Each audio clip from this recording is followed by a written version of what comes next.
Thank you, Mr. Chairman. As you mentioned, my name is John Dulmes. I'm the Director of the Michigan Chemistry Council. Pleasure to be with you today, and hope we can get into some of our perspective on Michigan waste and recycling policies, and a few just brief introductions about our members and who we are and what we do. The business of chemistry is one of the largest manufacturing sectors in the state, and high value of the output. It provides a lot of jobs in the state, a lot of exports, and high wages for those jobs as we develop all sorts of chemicals that go into many materials that we use in everyday life. And we often say that 96% of all manufactured goods are touched by the business of chemistry. Everything around us is derived from materials that have been transformed through chemistry. So when we talk about waste and we talk about materials, that's inherent to sort of what we do. And our industry, of course, is regulated. Our companies that manufacture here are regulated by the DEQ and the Waste Division. And as Jack mentioned, many of the programs that we have are delegated by the EPA. So we have federal requirements we follow as well as state-specific requirements. One thing that most industries have in common would be solid waste, as well as residents. This is something that's pretty universal, and that's Part 115 of Act 451, the statute. As I mentioned, also Part 121, liquid industrial byproducts, and then Part 111, hazardous waste. It's interesting because Part 121 was recently kind of rewritten a few years ago with new rules, and they changed the name from waste to byproducts. And we're seeing that more and more as we look at solid waste, hazardous waste, is that waste implies that it's not going to any use. It's just totally gone, and that's no longer the case for many things. We're looking at reuse and turning it into other things. So one man's trash is another man's treasure. That is true on many levels. I want to talk about some things that business, again, this is not particular to our industry, but that business is increasingly focused on, and that is zero waste or landfill free. If you look at here, this is the kind of universal waste hierarchy. At the top is the most preferential thing, which is changing your behavior, reducing the amount of waste. And then we go to reuse, turning materials into something else. Or, as Senator Vander was asking about, can someone else use that material? Recycling is both on the material side, solid waste, but increasingly we can recycle things through chemical processes. And then in between that, on the way down, is recovering it. So oftentimes for energy, and now we're even looking at turning into fuels from wastes, and finally landfill, putting it in the ground. It's the least desirable.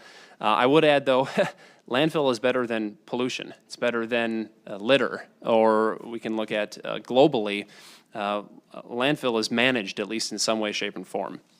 But many companies are into this, and we'll talk about some of the reasons. Beneficial reuse is something that we worked hard with the DEQ a few years ago. Some of you may remember this legislation to allow things like foundry sand or other materials to be used either in agricultural products or other manufacturing. The driving factors on this is, number one is saving money. You got to pay somebody to take your waste. That's universal. So if you got to have someone come up with a truck to your facility and haul it away, they're going to do something with it, that's costing you. So if you can have someone buy that from you because they're going to use it, you're turning a loss into a profit. Also sustainability goals. Companies are looking at being measured on all sorts of things. And so whether it's retailers or manufacturers, getting to zero waste is like a holy grail type of thing that many companies like to tout. And finally, reduce regulatory burdens. If you are putting something out there and you're putting it into the ground, you ultimately have a responsibility for that. And if you can find a way to reduce that or to put it to a better use, you are reducing the amount of work to actually comply with the oversight in many things. So those are all driving towards the same end. I will say that there are differences between industry and individuals. It is easier for companies on a larger scale to do these kind of things than it is for maybe not an individual household, but certainly a city of households, residents, your constituents. One of the reasons is it's just larger. There's economies of scale, and you have identified waste streams. So if you're a manufacturer and you have a certain type of plastic or cardboard, you can find a buyer for that a lot easier than when we put everything together on the household level into the recycling system, it just gets a little bit more challenging. So businesses leading the way, but there's certainly commonalities and things we can learn together. I do want to talk about just plastics, because that is a specific area where the chemical industry really works at. So not only do we manufacture things and we have our own waste, but things that go into the marketplace, plastic packaging, is a vested interest for our companies, because that's something that we are selling. So we want to maximize the sustainable management of these products in conjunction with governments and other stakeholders. And plastics has become a huge focus. I will say that there's a reason that plastics have become so widespread, is because at their heart, if you go back to that other slide, they're reducing. Plastics have a reduced environmental impact because they're lighter, they're thinner, everything from the outset. And if you were to replace a lot of the things we have right now that are plastic with other materials like aluminum or glass or other metals, you're going to go backwards in a way. It's going to be heavier, it's going to be more environmentally intensive on the upfront. So that's not always the best decision. You need to look at a variety of factors. And climate change is specific to that.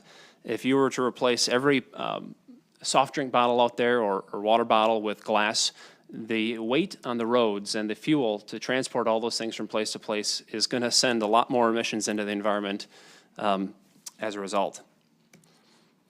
So we do have some challenges, and we do have some things to focus on. I don't want to steal Karen's thunder, but industry really cares about recycling too. So working together with her groups, what are we dealing with here with recycling? Number one is just there are new materials. And one of these types is flexible plastic packaging.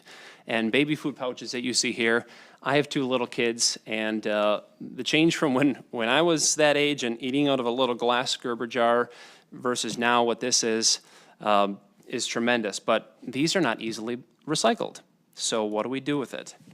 The infrastructure gaps are just areas where we don't have good collection. And that maybe in parts of the state, we can't collect it enough, we can't process it enough.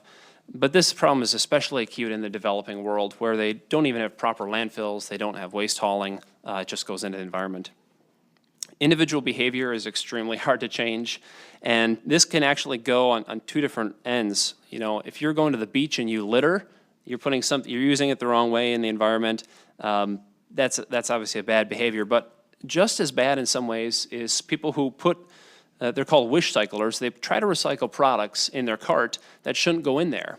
And they're trying to do the right thing, but they're missing the mark. So how do we get people to do the right thing? Economics is also a huge challenge for recycling.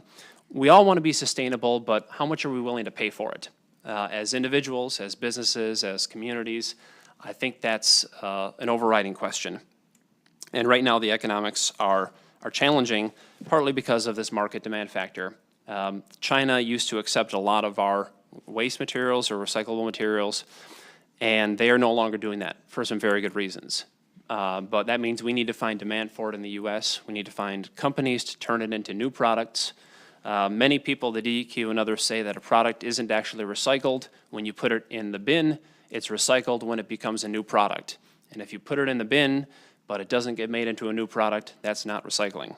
And that's absolutely true.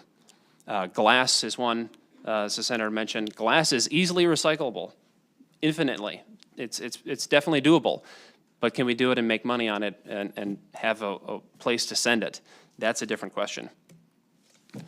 So I do want to talk about something our industry has stepped up and announced about a month ago, was something called the Alliance to End Plastic Waste. And that's $1.5 billion globally, with 4 different parts to the strategy in terms of infrastructure, innovation, education, and then cleanup. There's many parts of the world where the waste is already in the environment, so how can you address that part of it? And it's going to take a lot of people and a lot of effort to make this happen, but it's extremely important. And I will say a lot of this focus is being driven by the issue of plastic pollution in the oceans. I'm sure you all have seen it, social media, documentaries. It's a huge challenge. And that's driven in large part by the developing world, where they don't have any place to put a lot of these materials that the middle class is using. But there are some initiatives that will, more directly impact places like Michigan. And one is the goal that our companies have set of having 100% of plastic packaging be recycled or recovered by 2040. And that's pretty ambitious. We don't even recycle or recover 100% of aluminum bottles or cans, even though we have a deposit system. So how can we get as close to or reach this 100% goal is something they're going to spend a lot of time working on. And the last thing I would just leave you with, potential opportunities. One of these is unfinished reforms to Part 115, which is the solid waste section of NREPA. Those are pretty significant. I think there was a House bill introduced last year by Representative Rehulen that put this in place, kind of the culmination of many years of work, many stakeholders. It ran to, I think, about 200 pages. I'm not sure if it was more or less, but it'd be a heavy lift. There are many tremendous reforms that went into this, many things that would move us forward. We're not here to say that it was entirely perfect. We have certain things that we would like to see fine-tuning, but we think it moves our state in the right direction. This will take some work, though, to see it through. And that deals in many ways with local planning, again, the county system, how you manage your materials, and then the recycling and utilization goals. Seems like forever ago, right? But our last governor who talked about his recycling goals for the state was something he really focused on, and we think that was really positive. One other area is the Renew Michigan funding. So going back again to the end of last session, we were able to find funding that deals not only with the cleanups of brownfields, but also with recycling and solid waste. And the department has a real opportunity now. We want to see the plans to put that funding to good use and really move the needle on these areas. And I will say too that industry is definitely going to be part of this. We want to see partnerships and programs together.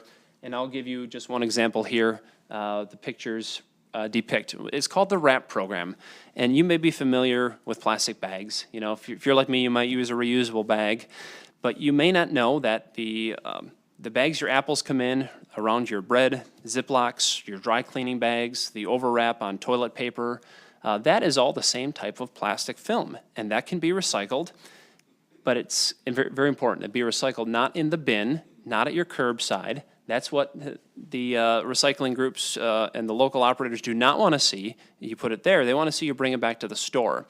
And what they do with it there is that the retailers that collect it, they can actually sell this material to, one example is a company called Trex. And I don't know if you're like me, you're thinking ahead, your deck outside needs to be refinished and how much work that is, right? The Trex decks are incredible. They will last many decades without hardly any work, and they make that out of recycled plastic film or bags, as well as milk bottles. It's the same type of polyethylene plastic. So that's a good example of a program that industry can help with. We want to see that put into place here in Michigan, and we're working to do that. So again, thank you for the time. I'll be pleased to answer any questions you may have at the best of my ability. Thanks, John, for your presentation. Do we have any questions?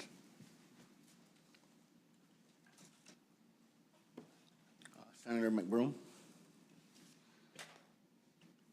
Thank you, Mr. Chairman. Thanks, John, for your presentation and the work that you guys do. I guess I just had a kind of a quick question towards the end there about the recycling and returning plastics and things like that. I mean, does the amount of energy that goes into returning them, both for the consumer and then for the store, does that really make, what's the net value in that?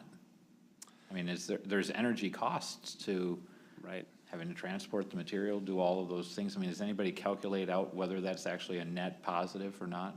You're asking great questions, and these are the kind of questions we all sit around and we get really geeked up about, and the answers are sometimes the answers aren't sometimes what we would like to hear, right? A lot of things can be recycled, but especially if you're talking your district, if you got to send some of that material all the way downstate or to out of state for it to be processed, it may be more sustainable to put it into a sanitary landfill.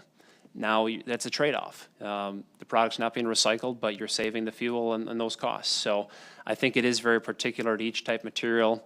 You have not only the sustainability side, which involves environmental impacts, but the cost then too. And again, if you want to recycle it, I know there's some recycling programs in our state, and Karen can maybe answer this, is that they're making those tough decisions. Are they going to pay to recycle material that may not have a good market, may not actually be as sustainable? So, Could you comment at all on issues surrounding the bottle law, bottle deposit law, and how that affects recycling and the viability of expanding recycling? yeah. I mean, I'm a big supporter of the 10-cent deposit, but I mean, I see problems with the law, you know, from a functionality point, grocery store, and that's not really your issue. Right. So I want to ask you about, how do you see it as far as the current way the law is structured? Is it a net positive or a negative on recycling efforts? Yeah, we don't take too much of a side on that. We see both sides, and they have their concerns. I will say that the positive about the bottle law is it creates a very clean stream, and increasingly, for things to be recycled economically and sustainably, we need to get to that kind of an opportunity where, you know, mixing everything together and trying to separate it all later is a challenge, and things get contaminated. What the bottle program has going for it is that it's very economic because it's very easily recyclable, it's very clean.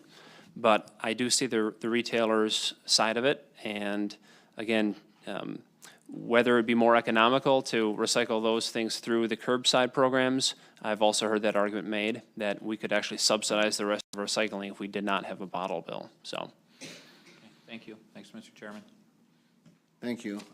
Senator Vanderwall?